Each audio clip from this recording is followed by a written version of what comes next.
नमस्ते, स्वागत है आपको रोड NH57 में। अभी हम आपको मिथिला दीप हॉल्ट की तस्वीर वीडियो दिखा रहे हैं और हमारे चैनल पर नए हैं तो चैनल को सब्सक्राइब कीजिए और बेल आइकन को प्रेस कीजिए ताकि नए नए वीडियो के अपडेट के लगातार आपको मिलते रहे। तो आइए शुरू करते हैं। हम अभी पश्चिम साइड से हम पूरब साइड तक जाएंगे और देखेंगे आपकी मिथिला दीप हॉल कितना बदल गया, क्या चल रहा है। तो हम आपको यात्रा कराते हैं और वीडियो में बने रहिए। तो आइए शुरू करते हैं।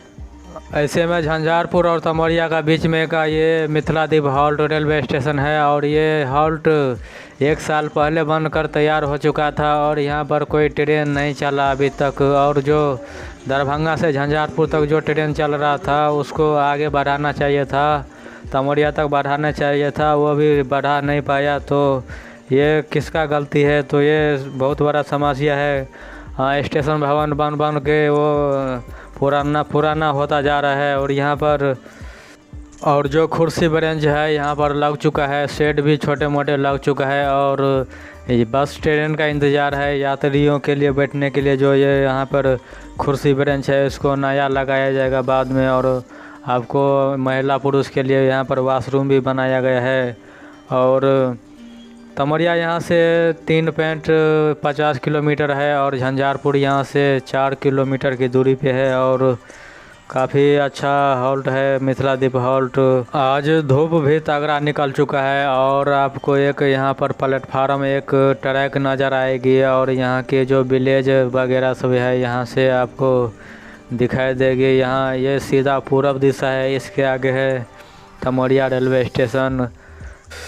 तमोरिया निर्मली के बीच जोरों शोरों से काम चल रही है। ट्रैक मशीन जा रही है, गिट्टी का ट्रेन जा रहा है, मालगाड़ी ट्रेन जा रही है और लगातार जोरों शोरों से काम चल रही है। और CRS की तरफ बढ़ता हुआ स्टेशन दिखाई देगा आपको। और ये स्टेशन फ्री में पुराना होता जा रहा है, फ्री में कोई फ़ायदा नहीं हुआ। यहाँ के जो टेबल ब्रिज है वो टूटता नज़र आ रहा है और ये जब ट्रेन यहाँ पे चालू हो जाएगी तो इस स्टेशन पर साफ़ सफाई करना शुरू हो जाएगी। जो जितने भी पुराना सामान पुराना हो चुका था उसको फिर से सफाई किया जाएगा और स्टेशन भवन जो पुराना पड़ गया था उसको पेंटिंग किया जाएगा। और जितने भी बैठने के लिए यात्रियों के बैठने के लिए जो टूटा था कुर्सी को फिर से सेटिंग किया जाएगा, फिर से नया किया जाएगा और रेलवे को इस स्टेशन पर डबल खर्चा पड़ जाएगा। तो आज के लिए बस इतना ही।